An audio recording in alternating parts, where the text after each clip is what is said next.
महाकुंभ का नाम सुनते ही पहली चीज जो आपके दिमाग में आती है वो क्या है? शिव, स्नान, शंभु, अघोरी, साधु, क्या बहुत सारी चीजें शायद आप सुनते होंगे, आपके दिमाग में बहुत सारी चीजें आती होंगी जब महाकुंभ आप सुनते हो। मैं जब महाकुंभ अक्षर सुनती हूँ, शब्द सुनती हूँ, तो मुझे अपने आप में एक ऊर्जा फील होती है और उसके बाद जो आत्मचिंतन होता है वो शिव शंभु। मेरी ये एक आत्मचिंतन है। आप क्या सोचते हो वो कमेंट जरूर करिएगा। आज के वीडियो में मैं आपको बताने जा रही हूँ महाकुंभ की उत्पत्ति कैसे हुई, महाकुंभ कैसे मनाया जाता है, कहाँ मनाया जाता है, क्या महत्व है, इस बार जो प्रयागराज में महाकुंभ होने वाले हैं उसका क्या महत्व है, और सबसे मेन चीज, अगर आप महाकुंभ में नहीं जा सकते तो आप घर बैठे महाकुंभ का लाभ कैसे ले सकते हैं। तो ये सारी इंटरेस्टिंग चीजों को सुनने के लिए, समझने के लिए एज अ सनातनी आपको ये वीडियो को पूरा देखना चाहिए, क्योंकि एज अ सनातनी आपको आपके सनातन धर्म की थोड़ी सी नॉलेज तो होना बहुत जरूरी है, ये मैं समझती हूँ। तो शुरू करते हैं कि महाकुंभ की शुरुआत कैसे हुई, महाकुंभ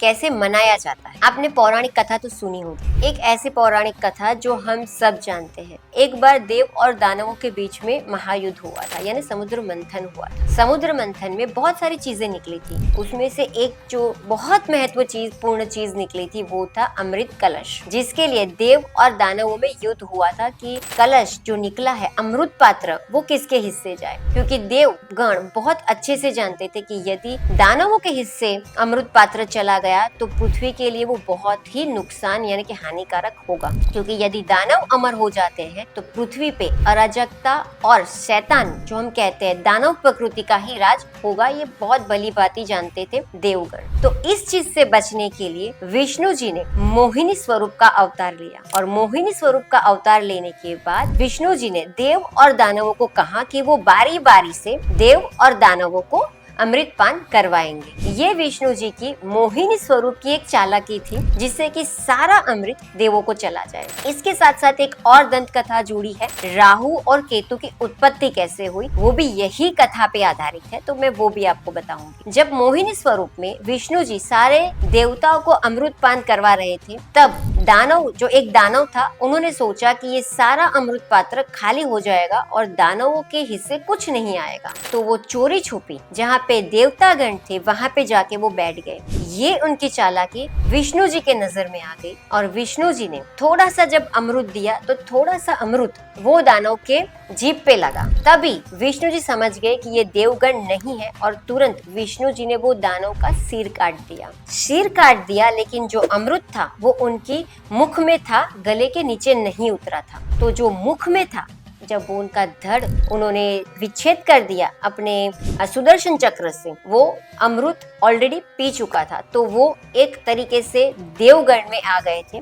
इसीलिए जो राहु है, आपने बहुत सुना होगा कि राहु का सिर्फ सर है, तो राहु को देवगण में जगह दी गई क्योंकि उन्होंने अमृत पान कर लिया था। और जो धड़ था, जिसको हम केतु का आपने सुना होगा कि सिर नहीं होता, सिर्फ धड़ होता है, तो केतु को आज भी हम एस्ट्रोलॉजी यानी कि ज्योतिष में दानव ग्रह मानते हैं। तो ये उत्पत्ति थी राहु और केतु की। उसके बाद आगे चलते हैं, तो जब अमृत पान खत्म हुआ, जो कलश था वो विष्णु जी ने फेंक दिया समुद्र में। जब उन्होंने कलश फेंका तो उनमें थोड़ी सी बूंदे थी जो 4 जगह पे गिरी। वो 4 कौन सी जगह है? उज्जैन, नासिक, हरिद्वार और प्रयागराज। ये 4 जगहों पे ही सिर्फ कुंभ का मेला लगता है। ये 4 सिटीज यानी ये 4 शहरों के अलावा कहीं पे भी कुंभ मेला नहीं लगता। कुंभ मेले के कुछ प्रकार हैं, अर्ध कुंभ, पूर्ण कुंभ और महाकुंभ। अर्ध कुंभ जो होता है वो एवरी 6 मंथ पे होते हैं, जो प्रयागराज और हरिद्वार में होते हैं। पूर्ण कुंभ का जो मेला है वो हर 12 साल में लगता है, और वो प्रयागराज, नासिक,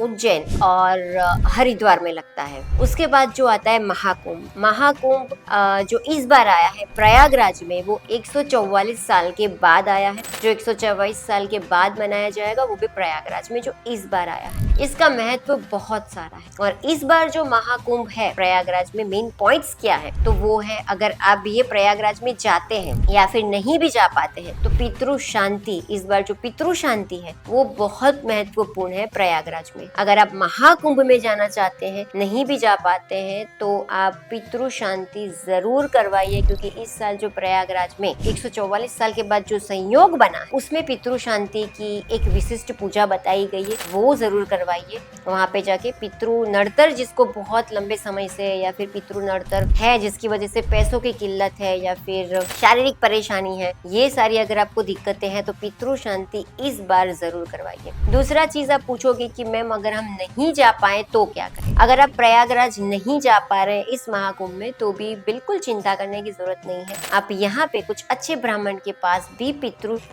दोष निवारण करवा सकते हैं। और यदि आप प्रयागराज में स्नान, जो महास्नान का लाभ उठाना चाहते हैं, जो आप नहीं जा पा रहे, तो वो भी बहुत सिंपल है। मैं कैप्शन में एक मंत्र लिख के दे रही हूँ, बहुत सिंपल है। जितने दिन प्रयागराज में महाकुंभ मेला चल रहा है उतने दिन आपको नहाने के पानी में गंगा जल डालना है, और नीचे कैप्शन में लिखा हुआ मंत्र जो आ रहा है वो आपको अच्छे से याद करना है, प्रोनाउंसिएशन गलत नहीं करना है, इसीलिए मैंने लिख के दिया है। शांति से वो पढ़ना है और नहाते समय कॉन्स्टेंटली उसका जाप करना है। गंगा जल आपको पानी में डालना कंपलसरी है। यकीन मानिए ये करने से आपको महाकुंभ मेले का जो दिव्य स्नान का जो फल है वो मिलेगा। दूसरी एक रोचक चीज है कि महाकुंभ में इस बार बहुत सारे अघोरी, शायद आपने पहले कभी नहीं देखे होंगे, इतने सारे अघोरी वहाँ पे आएंगे। और वो जो अघोरी होते हैं वो यकीन मानिए शिव के बहुत बहुत बहुत बड़ी वाले भक्त होते हैं। अगर आपको भक्ति देखनी है, अर्चना देखनी है तो आप महाकुंभ प्रयाग में